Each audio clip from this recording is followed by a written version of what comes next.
সক্রিয় মৌসুমি বায়ুর প্রভাবে দেশের বিভিন্ন অঞ্চলে ঝোড়ো হাওয়া ও ভারী বৃষ্টির পূর্বাভাস দিয়েছে আবহাওয়া অধিদপ্তর। এ কারণে দেশের ১৯টি অঞ্চলের নদীবন্দরকে ১ নম্বর সতর্ক সংকেত দেখাতে বলা হয়েছে। মঙ্গলবার ভোর ৫টা থেকে দুপুর ১টা পর্যন্ত রংপুর, দিনাজপুর, রাজশাহী, পাবনা, বগুড়া, টাঙ্গাইল, ময়মনসিংহ, ঢাকা, ফরিদপুর, কুষ্টিয়া, যশোর, খুলনা, বরিশাল, পটুয়াখালী, কুমিল্লা, নোয়াখালী, চট্টগ্রাম, কক্সবাজার ও সিলেট অঞ্চলের উপর দিয়ে ঘণ্টায় ৪৫ থেকে ৬০ কিলোমিটার বেগে দমকা বা ঝোড়ো হাওয়া সহ বৃষ্টি কিংবা বজ্র বৃষ্টি হতে পারে বলে জানিয়েছে আবহাওয়া অধিদপ্তর।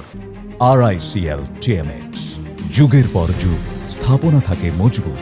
এদিকে সক্রিয় মৌসুমি বায়ুর প্রভাবে আজ রংপুর, রাজশাহী, ময়মনসিংহ, ঢাকা, চট্টগ্রাম ও সিলেট বিভাগের কোথাও কোথাও ভারী থেকে অতি ভারী বৃষ্টির সম্ভাবনা রয়েছে। এতে ঢাকার কিছু এলাকায় সাময়িক জলাবদ্ধতা সৃষ্টি হতে পারে।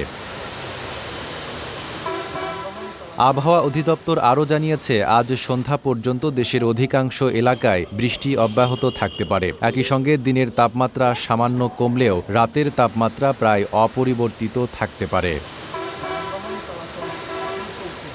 Desk report, Dhaka post.